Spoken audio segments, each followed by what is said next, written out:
A minha fala terapêutica de hoje é uma reflexão sobre por que nós mulheres nos importamos tanto com a ideia de envelhecer.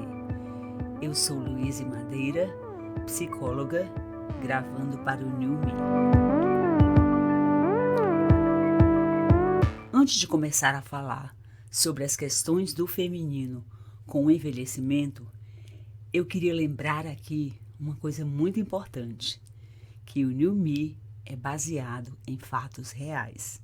Então, as premissas desta fala terapêutica são o produto das minhas constatações clínicas e das minhas vivências.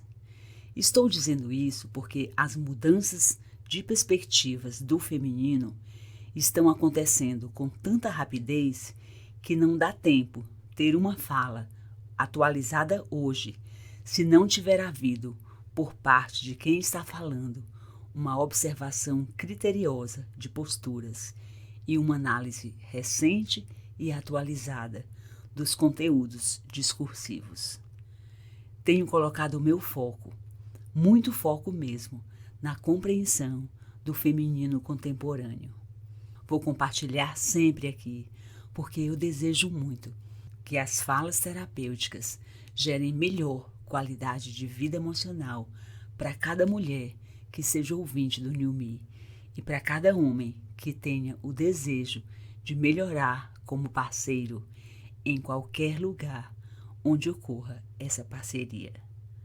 Agora vamos à reflexão. Ninguém quer envelhecer. Quando a gente é criança, quer crescer para ter prerrogativas que uma criança não tem. Mas quando a gente cresce e descobre que a próxima etapa é começar a envelhecer, diminui radicalmente nossa empolgação com essa ideia. Porque envelhecer nos remete a uma das ideias mais desconfortáveis da existência, o conceito de finitude. Nós temos fim. É que a gente fala pouco nisso, porque a morte é um tabu. Eu sempre penso sobre isso. E uma das minhas inquietações é saber que eu cultivo muito um vínculo, cultivo uma relação tão intensa com os meus netos e um dia simplesmente morrerei, interrompendo essa convivência. E eu quero que eles fiquem muito bem nesse momento de perda. Uma tarde, a partir de uma pergunta sugestiva da minha neta do meio, eu decidi informá-los como um ato de lealdade aos nossos vínculos, que um dia eu ia morrer. Conversamos sobre falta e saudade, mas ensinei que a morte faz parte e que todo mundo supera. Meu neto mais velho, na época com 7 anos, precisou se certificar disso. Meia hora depois da nossa conversa, ele voltou e perguntou: "Vó, você tem certeza que esse choro passa?" Eu respondi: "Certeza absoluta, meu amor." Eu não tinha como checar se nesse dia eles tinham assimilado a ideia da minha morte, mas 2 anos depois eu pude constatar que sim. Minha neta mais nova olhou pela janela da nossa casa um dia desse na pandemia e disse: "Vó, eu gosto muito desse condomínio. Quando eu crescer, quero morar aqui." "Você quer morar nessa casa, meu amor?" "Não, vovó, eu vou comprar minha própria casa com o dinheiro do meu trabalho." "Ah, que bom. Se você tiver filhos, quando você for trabalhar, quer que eu cuide deles para você?" Ela respondeu com aquele conceito da minha morte totalmente assimilado: "Não vai dar, vó, você já vai ter morrido." Eu amei esse diálogo, porque é assim que eu acredito que a cultura deveria tratar a morte, como coisa natural. Mas não trata. A morte é um assombro. E talvez muito por isso envelhecer seja a senha que a gente tenta esconder, que nos lembra o incômodo da nossa finitude. Mas se ninguém quer envelhecer, de uma forma geral as mulheres querem menos ainda, porque historicamente, no patriarcado, mediado de forma perversa pela educação e pela religião, o papel feminino foi delimitado em 2 questões primordiais: procriar e seduzir. O que, por sinal, na minha forma de ver, são 2 funções meio antagônicas, segundo as expectativas da própria cultura patriarcal. Esse ideal de juventude é tão massacrante que às vezes eu percebo que mesmo mulheres com ideias progressistas apresentam, de forma não consciente, vieses etaristas sutis em seus discursos. Mas o fato é que nós mulheres, independente das nossas ideias filosóficas, temos dificuldade com o envelhecimento inevitável. É sério. Eu tiro por mim. Eu me considero uma mulher feminista e altamente sintonizada com todas as pautas contemporâneas. Também me sinto em paz com minha idade de quase 65 anos, mas preciso admitir que sinto um certo prazer quando entro na fila preferencial do supermercado e sou advertida sobre a possibilidade de estar na fila errada. Esta fala terapêutica foi pensada para a gente refletir sobre tudo isso, admitir equívocos e desconstruir premissas mediante alguma compreensão psíquica do conceito de envelhecer na cabeça da mulher. Vou fazer 4 afirmações sobre o tema, 4 coisas que pensei, pela observação e interação com mulheres de várias classes sociais na minha caminhada profissional e pessoal. Afirmação número 1. Sentir-se velha é muito relativo. Sim, toda autopercepção tem a ver com o contexto no qual estamos inseridas. Mais idade tem mais. Eu me lembrei de Raquel, sobre quem já mencionei aqui em outras falas terapêuticas. Foi com ela que eu aprendi isso. Ela ia fazer 6 anos e me disse: Tia Lou, estou ficando velha.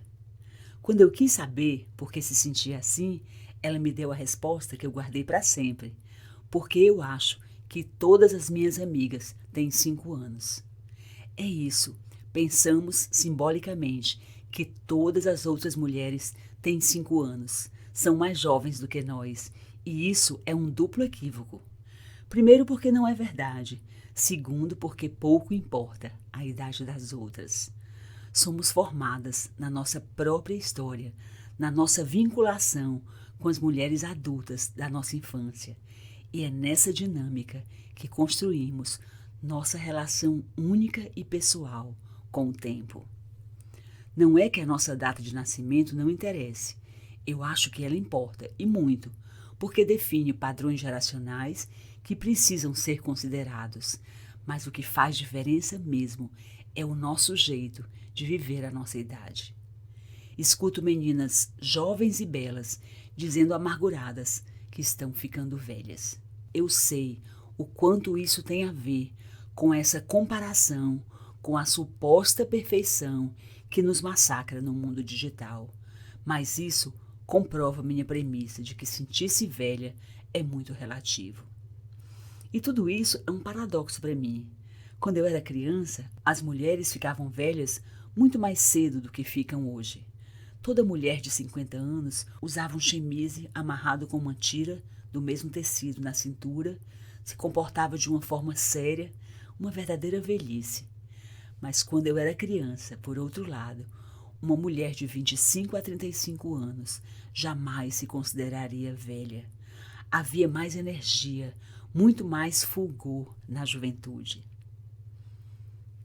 Sobre isso, acho inteligente que cada mulher pare para descobrir por que se sente nessa velhice precoce e reagir a essa ficção contemporânea para poder desfrutar do elemento que eu considero a matéria-prima da vida, o tempo. Afinal, é fato, envelhecer é principalmente uma sensação pessoal que pode ser ajustada e trabalhada. O que quero dizer com isso é, mulheres jovens, parem de se considerar velhas. E para nós, as mais velhas mesmo, eu digo, vamos curtir a variedade de crônicas poéticas da maturidade que só o tempo vivido nos dá tintas para escrever. Afirmação número 2. Juventude não é beleza. Um dia eu estava na fila do banco e vi uma senhora de uns 80 anos saindo do caixa. Eu falei, Estou impactada sobre como a senhora é linda. Ela falou com um certo saudosismo. Ah, minha filha, eu fui linda, mas agora estou velha. Minha amiga Sueli, que é a outra avó dos meus netos que são filhos da minha filha, é uma mulher belíssima. Ela me contou que os pacientes, quando ela exercia sua profissão de dentista, sempre diziam: a senhora deve ter sido uma moça linda. Isso demonstra bem nossa dificuldade absoluta com a não-juventude. Só pode ser belo o que não envelheceu. Esta é a premissa cruel. Mas que alegria, estamos numa era de mudança de paradigmas. Eu acho muito interessante viver e envelhecer numa época em que se forja a velhice das coisas, para elas terem mais valor. Eu fui criança num tempo em que um jeans rasgado não prestava mais. E eu acho uma delícia essa subversão do tempo nas roupas, muito simbólica, e talvez ela nos diga que podemos rever nossos padrões. Afirmação número 3. A idade não põe em risco o amor. É nesta afirmação que eu quero mais me deter. O medo da idade permeia com intensidade as relações amorosas heteronormativas. Entre um homem e uma mulher, a obrigação de ser jovem, historicamente, é da mulher. E isso está muito ligado àquela piada desrespeitosa de que o homem gostaria de trocar uma mulher de 40 por duas de 20. Esse gracejo machista existe desde que eu era criança, mas o pior é que ele ainda permeia o imaginário feminino e masculino. E ainda há mulheres prestando serviço a essa premissa sem sentido quando temem ser abandonadas por causa da idade. Tudo aprendido nos estatutos perversos e ultrapassados do patriarcado. Vocês querem ver uma premissa do patriarcado que eu acho totalmente sem sentido, mas que é raro eu encontrar outra mulher que concorde comigo? Eu não acho charmoso o homem grisalho. Simplesmente não acho. Para mim, beleza é beleza, charme é charme, cabelo branco é cabelo branco. Eu não associo homens grisalhos à sedução. Isso foi ensinado a nós. Nós fomos adestradas para pensar assim. Rugas masculinas não se opõem à virilidade. Muitas vezes é o absoluto contrário. Então, nesse raciocínio é que se cultiva na mulher o medo de ser trocada, uma coisa tão antiga que nem sei. Em toda a minha vida de terapeuta, toda vez que um homem se apaixonou por outra mulher, a ponto de querer desistir do seu casamento, a decisão, 100% das vezes, não foi porque essa mulher era mais bonita nem mais jovem. A decisão sempre foi tomada a partir da qualidade da parceria, tanto da que estava sendo vivida, quanto da que ele se viu querendo viver. Um relacionamento de qualidade não tem nada a ver com a juventude da mulher, nem do homem. Tem a ver com o quanto as duas pessoas não se tornaram chatas, queixosas, intolerantes, sexualmente desinteressantes e arruinaram o cotidiano uma da outra. É ridículo que ainda exista em uma mulher, na atualidade, esse medo de ser trocada por outra mais jovem. Trocada, gente, que palavra própria para coisas e não para pessoas. Tenho visto com muita frequência no consultório, hoje em dia, exatamente o contrário. Mulheres cansadas de homens cansativos. Mulheres desgostosas de homens que não se cuidam, que roncam alto e não se incomodam que elas não consigam dormir por causa disso. Homens que não assumem seus papéis de pai. Homens sem repertório para estabelecer conversas com os quais é impossível manter qualquer diálogo sobre questões atuais. Os tempos mudaram e homens opressores em qualquer instância é que estão sendo abandonados por suas parceiras. Eu assisto no atual momento o inverso do que já vi no passado.